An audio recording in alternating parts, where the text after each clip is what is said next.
From the headquarters of Telesur English in Quito, Ecuador, I am Estefanía Bravo, and this is From the South.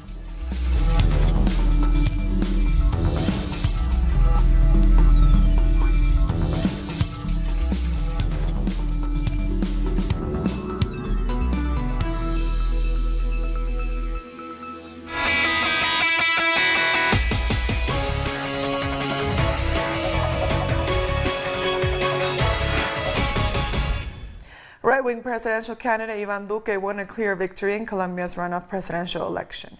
Duque, protege of former President Álvaro Uribe, won 54% of the vote. Left-wing candidate and former mayor of Bogotá, Gustavo Petro, came away with just under 42% of the vote. 41-year-old Duque will assume office in August, taking over from outgoing President Juan Manuel Santos. Duque celebrated his victory by making a call for unity in the country. The former economist and first-term senator said the peace agreement signed with the FARC in 2016 need to be modified. He also threatened to put an end to the current peace talks with the National Liberation Army, ELN, if the guerrilla group does not stop all its activities. Duque's victory means he will be Colombia's youngest president since 1872.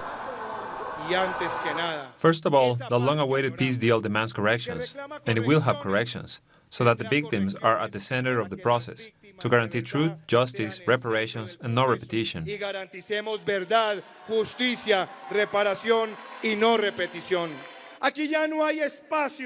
is no longer any room to continue encouraging confrontations and breakdowns. It is no longer a matter of Duqueism or Petroism. This is about Colombia for all of us. Duque's supporters celebrated the right-wing candidate's victory as they expect the new president to strengthen the country's economy and put an end to insecurity. We now have a 42-year-old president who promises to change this country, who will give people the opportunity to do what is needed for this country. I feel very excited, very happy for the triumph of democracy embodied in Ivan Duque. This is a well-deserved triumph for his political career. On the other side, Gustavo Petro's supporters received the outcome with bittersweet feelings as they came close to victory in a historic outcome for the Colombian left. Petro said his defeat should not spell the end to the political movement that nearly brought him to office. He promised his party will keep fighting for peace and change in Colombia by facing the new government in Congress. Petro was the first left-wing candidate in Colombia's history to move to a second presidential round and to win over 8 million votes. We lived an intensely beautiful and magical moment that we won't soon forget, that will stay with us. We already know what we were capable of. We need to continue working, because this time we were able to make the country's pork barrel politics shake. We showed the country's corrupt class that yes, it can be done. Meanwhile, the FARC political party has called on President-elect Ivan Duque to show good sense towards the peace agreements. Duque's victory could pose a challenge for the peace accords signed in 2016, as he has threatened to rewrite them. For that reason, the FARC has already asked for a meeting with Duque in order to discuss the continued implementation of the agreement. In his victory speech, Duque said that he would introduce corrections to the peace deal to put the focus on the victims. It is necessary that good sense be imposed. What the country demands is absolute peace, which will lead us to the awaited reconciliation. Latin American leaders, especially from the right of the political spectrum, have been sending their congratulations to President-elect Ivan Duque. The current Colombian President Juan Manuel Santos offered to help his successor during the transition in power. Argentinian President Mauricio Macri and Peruvian President Martín Vizcarra, as well as Chile's Sebastián Piñera, all sent congratulations and say they hope to strengthen their relationships with the incoming Colombian government. The Bolivian President Evo Morales celebrated the democratic outcome in Colombia and made a call for maintaining ties between the two South American nations. Former Ecuadorian President Rafael Correa retweeted his former Foreign Minister Guillaume Long, who highlighted the historic result for the left in the first Colombian elections under the peace agreement. We spoke with Aaron Taus, professor at the National University of Colombia, on the changes to the peace agreements the new government might be planning. He said Duque's main goal would be to prevent right-wing sectors from being judged for their crimes in the internal conflict. I would say, first of all, they're going to try to rewrite part of the special justice system in order to protect politicians and military officers, cattle ranchers, and also business people, so they won't be judged with war crimes. And the second issue is definitely land restitution. But I think it'd be also harder in terms for political participation, because the second point of the peace treaty also foresees more participation for social movements and for left-wing parties. And as the FARC campaign in the last elections in March showed, it will be really hard for the FARC, now being a political party, to really to make that move from a guerrilla organization to a political party, because both the media and also, let's say, the government will make it really difficult for them to gain any political support in the future. According to authorities, voter turnout reached a historic level for the second round in a Colombian presidential race. Well, overall citizen participation at the ballot boxes was normal. The government's national register and all its employees, as well as the other authorities that participated in the preparation and fulfillment of the electoral process, demonstrated that they provided the country and its citizens with a full set of guarantees where everyone was able to participate. And with more than 52%, we had a historical level of participation in the presidential second round vote. The shadow of irregularities has been chasing the presidential elections in Colombia since the first round. Alejandro Barrios Cabrera, head of the Electoral Observable Commission, announced that until midday on Sunday, 114 possible irregularities and electoral crimes were reported, most of them related to the purchasing of votes. Despite that, the final results were recognized by the electoral body. There has been widespread outrage after media reported that hundreds of immigrant children were kept in cages at warehouses at the border in South Texas in the U.S. The First Lady Melania Trump has criticized the separation of children from their parents. Former First Lady Laura Bush has also strongly condemned it, saying it's cruel and immoral.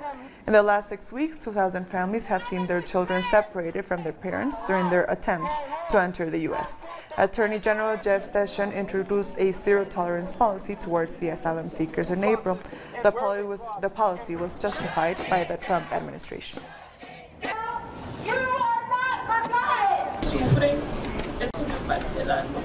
The zero tolerance policy is intended to deter people from breaking the law. Adults. If they are accompanied by a child, that child is temporarily separated from them as they go through a judicial process. The United Nations Human Rights Chief has said the policy is abuse of children and is unconscionable. The thought that any state would seek to deter parents by inflicting such abuse on children is unconscionable. I call on the United States to immediately end the practice of forcible separation of these children, and I encourage the government to at last ratify the Convention on the Rights of the Child in order to ensure that the fundamental rights of all children, whatever their administrative status, will be at the center of all domestic laws and policies. We'll take a short break now, but join us again after this look at what our multimedia colleagues are reporting.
Welcome back. Six people were buried in Nicaragua on Sunday, including 2 children.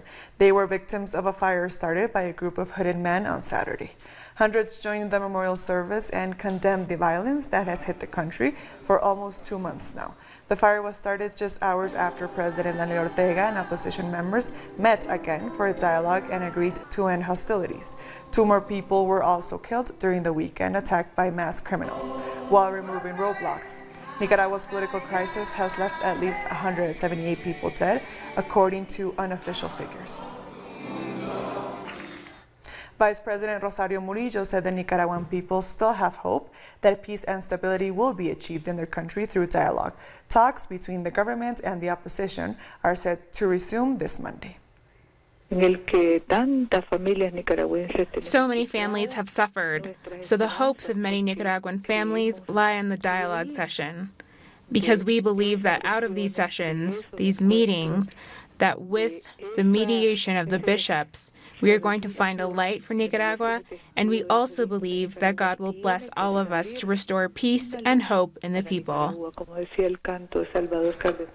Venezuela strongly condemned the use of violence for political purposes by the Nicaraguan opposition. In a press release published by the foreign minister, the government lamented the deaths over the weekend and called on international bodies and foreign countries to contribute to peace in Nicaragua. A 5.6 magnitude earthquake hit Guatemala on Sunday as the country recovers from the devastating effects of Volcano Fuego that erupted more than 2 weeks ago. Disaster officials said the quake was located at a depth of 100 kilometers, about 67 kilometers southwest of Guatemala City. Authorities said there have been no reports of damages. Officials also called off the search for the nearly 200 people missing since the Fuego volcano erupted earlier this month, damaging the surrounding countryside. The Civil Protection Agency said the rescue services involved decided to end the search because the area is unattainable and high risk. More than 3,600 villagers have been forced to take temporary refuge in schools and community halls. A volcano on the Galapagos Islands in Ecuador has erupted after a series of earthquakes. La Cumbre volcano, located on Fernandina Island, erupted Saturday, sending lava flows and a gas column spanning about 2 to 3 kilometers high. The Galapagos, known for its unique flora and fauna, is part of the planet's biosphere reserve and is one of the most delicate ecosystems in the world.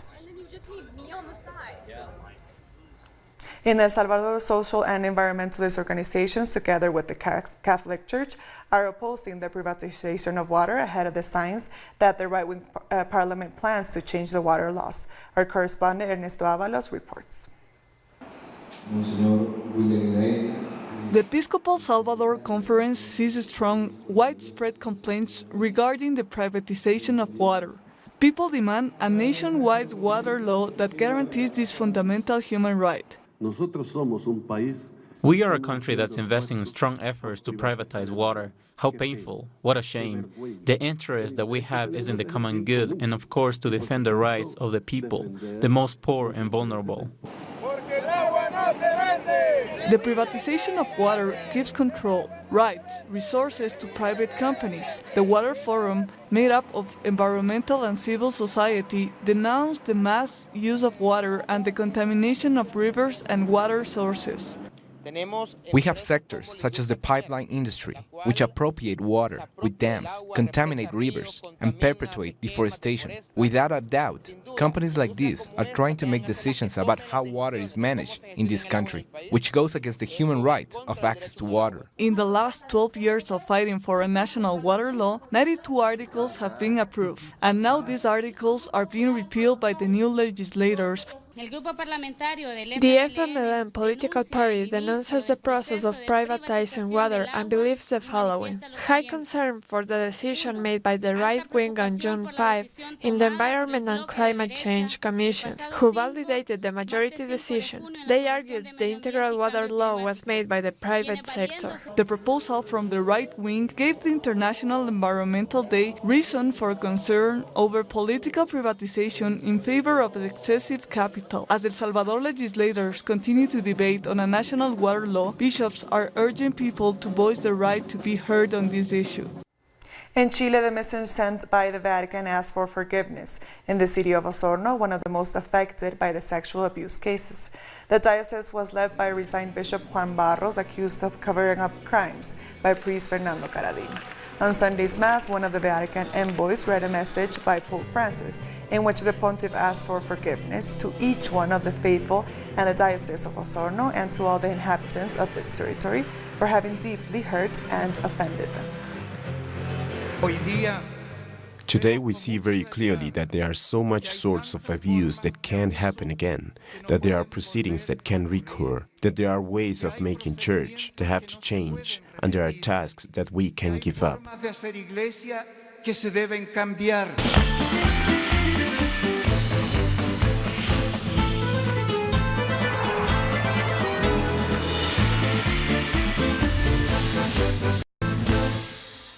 Former Brazilian President Luiz Inácio Lula da Silva will become a commentator for the World Cup. Our correspondent Andre Veira has the details. Incarcerated former leader and current presidential frontrunner Lula da Silva been hired as a sports commentator for the World Cup.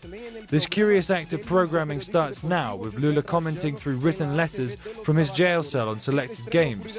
In the first game, Brazil tied 1-1 in their debut in the Russian World Cup 2018. We were here accompanying some Brazilians, and they are true football fanatics. They're continuously following the games, and they've tasted success. Starting Monday, Lula da Silva will provide his perspective via written notes to be taken and read aloud on VTV. Meanwhile, fans are sending good vibes for the World Cup selection. They're also demanding that Lula be freed, voicing the need for liberty for the ex-president, which Lula himself is seeking by acting as a commentator in this program. Football and politics have particularly strong ties at this current moment in Brazil. Brazil only managed a draw in their first match against Switzerland, but their fans are optimistic despite the country's current political and economical troubles. Our correspondent Mia Alberti has a story from Sao Paulo. The World Cup has officially started here in Brazil, and although the political and economic crisis have dampened the excitement of previous years, the feeling here is still very optimistic. We have a very good team. We won the Olympics and we are going to win strongly this year. Brazil will be the champion, France will come second and Portugal third. Brazil was named the most likely team to win, according to The Economist magazine. The group is led by coach Tite and captain Marcelo, but it's also relying on Neymar's talents. Despite a serious back and ankle injury 4 months ago, the 26-year-old star is back on the field. This World Cup will be missing one of the greatest. 77-year-old football legend Pelé won't be attending the games in Russia due to health issues.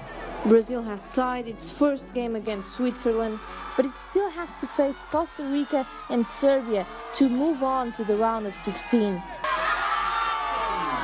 The loss against Germany in 2014 is still very present in the Brazilians' mind, but this year one thing is certain, the eye it's on the prize. Mia Alberti, Telesur in São Paulo.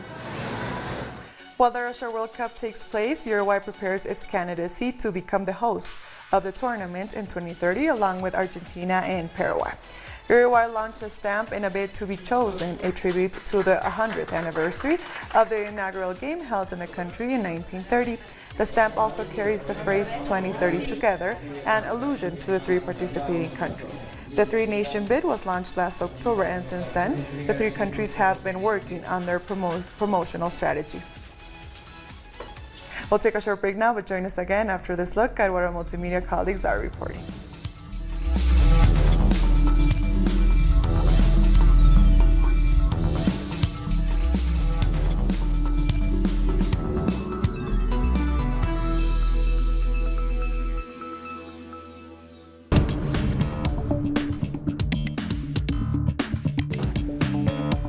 ¿Cómo lo vio Uruguay? Y yo lo vi a Uruguay un poco lento en transición. O sea, Cavani y Suárez tuvieron que hacer un trabajo doble de recibir, de darse vuelta, de mirar muy bien el equipo de Cooper. Cooper, porque muy buen repliegue. Exacto, eso es lo que le pedimos a Argentina. Fue un buen partido, me parece, dos equipos sólidos. A mí me Fue un pareció, partido de mundial. A mí me parece que empezó el mundial con Uruguay-Egipto. Me parece Uruguay al margen del resultado de hoy, que fue al minuto 90, creo que Uruguay es de temer. Tenemos el debut de Perú y bueno, Perú después de 36 años. Lo importante es que mañana está Guerrero. Lo importante es que Gareca cuenta con Guerrero. Y todo el equipo seguramente. Exacto. Y el respaldo que le puede dar Guerrero, porque Guerrero no solamente es el líder, es el que mantiene la pelota arriba. Y con Dinamarca, que los daneses hacen todo a 1000 por hora, cuidado. Y aparece Argentina. Y aparece Argentina, con una incógnita bárbara. ¿Por qué dejaron a Chiquito Romero afuera? Era tranquilamente esperarlo a Chiquito a que se ponga bien durante el Mundial y dejarlo como tercer arquero. Uno ya sabemos que está en un nivel excepcional como Lío. Y el otro el Kun, que el Kun está ahí pisándole los talones a Messi, pero todavía no explotó. Entonces, esta es la gran oportunidad del Kun.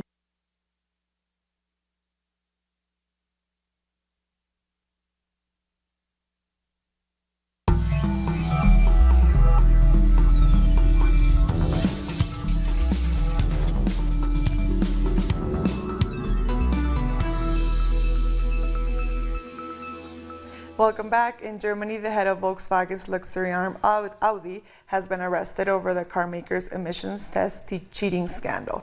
Rupert Sadler, president of Audi, is accused of hindering the investigation into the scandal. In 2015, Volkswagen admitted it had used illegal software to cheat the U.S. emissions test on diesel engines, sparking the biggest crisis in the company's history. News of this arrest comes as Volkswagen's new group CEO, Herbert Diess, is trying to introduce a new leadership structure to speed up shift towards electric vehicles in the wake of its Dieselgate troubles. The Israeli Defense Force says they've hit Hamas targets in Gaza. Let's take a look at another stories making headlines from around the world. The northern Gaza Strip was bombed by Israeli warplanes targeting Hamas on Monday. The Israeli Defense Force said the airstrikes were in response to incendiary kites being sent into their territory. The army failed to confirm whether there had been any civilian casualties, but said that 2 Hamas military sites and a munition manufacturing site had been hit. Britain plans to inject money into the National Health Service from savings generated by leaving the European Union, the British Foreign Secretary Boris Johnson said on Monday. While on a visit to the UN Human Rights Council in Geneva, Johnson dismissed the idea that many people thought relying on a Brexit dividend was nonsense. However, when asked whether budget cuts would need to be made or taxes would be raised, he declined to comment, although he did say that Brexit would be good for the UK. The important point is that you can only afford to fund the NHS well if you have a strong, vibrant and dynamic economy with a government that's focused on enterprise and growth, and so that's why I think we're able to do it. And the second thing is, of course, yes, I think it is, as the Prime Minister has rightly said, it is a down payment on future receipts that will come to this country as a result of come to the UK as a result of discontinuing payments to Brussels. Protests in Macedonia broke out over a name change deal with Greece. Under the new deal, Macedonia would be renamed the Republic of North Macedonia. However, the proposal hasn't gone down well with the public, who gathered in front of the parliament to decry the change. Tear gas and shock bombs were used to disperse them. Nearly thousands of fans of the English author John Ronald Reuel Tolkien reenacted the Battle of the Five Armies from his Hobbit book in the town of Doksky in the Czech Republic. Fans dressed in armors with spears and arrows gathered in a forest area and fought with each other. They've also used the wooden replicas of the historic weaponry with points wrapped in plastic to avoid injuries. The Battle of the Five Armies is an annual event and has been organized since 2000.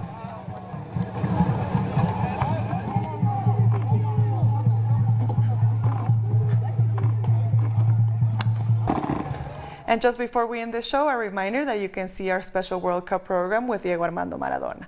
De la mano del 10, the World Cup according to Maradona, it will only air on Telesur every night at these times. Daily during the World Cup in Russia, so be sure to tune in for commentary on the daily matches. And we've come to the end of this news brief. These and other stories, you can find them on our website at telesurtv.net/English. And join us on social media, Facebook, Twitter, and Instagram. For Telesur English, I am Estefania Bravo. Thank you for watching.